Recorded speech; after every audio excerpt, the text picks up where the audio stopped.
राजस्थान के टोंक में प्रधानमंत्री मोदी ने कांग्रेस पर बड़ा हमला किया है। पीएम मोदी ने कहा कि कांग्रेस राज में आस्था का पालन करना मुश्किल था। हनुमान चालीसा सुनना एक गुनाह था। पीएम ने यह भी कहा कि शोभा यात्रा पर पथराव करने वालों को कांग्रेस ने सुविधा दी। कांग्रेस के शासन वाले कर्नाटका की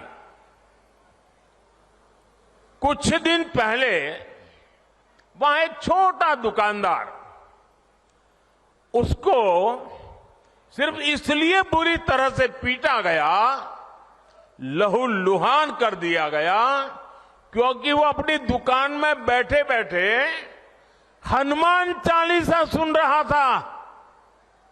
ये कांग्रेस की कर्नाटका की सरकार का काम देखिए। अपनी छोटी सी दुकान में एक गरीब आदमी भक्ति भाव से प्रभु हनुमान जी का स्मरण करते हुए हनुमान चालीसा सुन रहा था, उसको लहूलुहान कर दिया गया। आप कल्पना कर सकते हैं, कांग्रेस के राज में हनुमान चालीसा सुनना भी गुनाह हो जाता है। कांग्रेस के राज में अपनी आस्था का पालन करना भी मुश्किल हो जाता है। कुछ दिन पहले ही रामनवमी बीती है।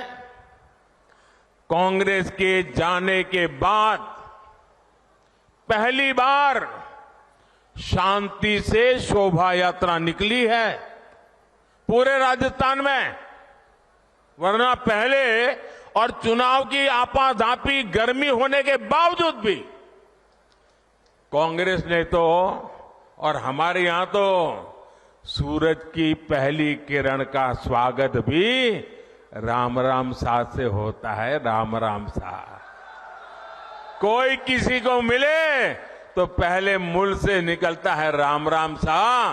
कांग्रेस ने तो राम राम सा कहने वाले राजस्थान में राम नवमी पर प्रतिबंध लगा दिया था। टोंक में पीएम मोदी ने कांग्रेस पर हमला करते हुए कहा कि कांग्रेस की सोच तुष्टीकरण की रही है। कांग्रेस ने 4 बार मुस्लिम रिजर्वेशन लागू करने की कोशिश की। कांग्रेस पार्टी की सोच हमेशा से तुष्टीकरण की रही है, वोट बैंक की राजनीति की रही है। 2004 में जैसे ही कांग्रेस की केंद्र में सरकार बनी, उसके सबसे पहले किए गए कामों में था, सबसे पहला काम था चुनाव जीतने के बाद आंध्र प्रदेश में SC ST के रिजर्वेशन में से कमी करके मुसलमानों को रिजर्वेशन देने का प्रयास। ये एक पायलट प्रोजेक्ट था जिसे कांग्रेस पूरे देश में आजमाना चाहती थी। 2004 से 2010 के बीच कांग्रेस ने 4 बार आंध्र प्रदेश में मुस्लिम रिजर्वेशन लागू करने की कोशिश की।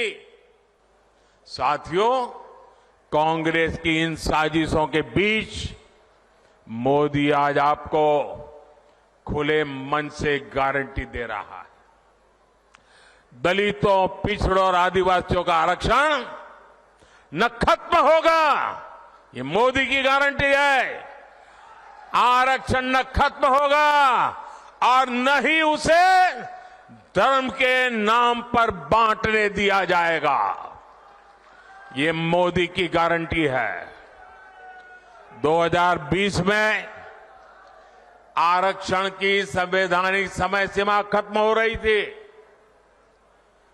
और उस समय आपने मोदी को सेवा के लिए बिठाया हुआ था। ये मोदी है जिसने दलितों, आदिवासियों का आरक्षण और 10 साल के लिए बढ़ा दिया था।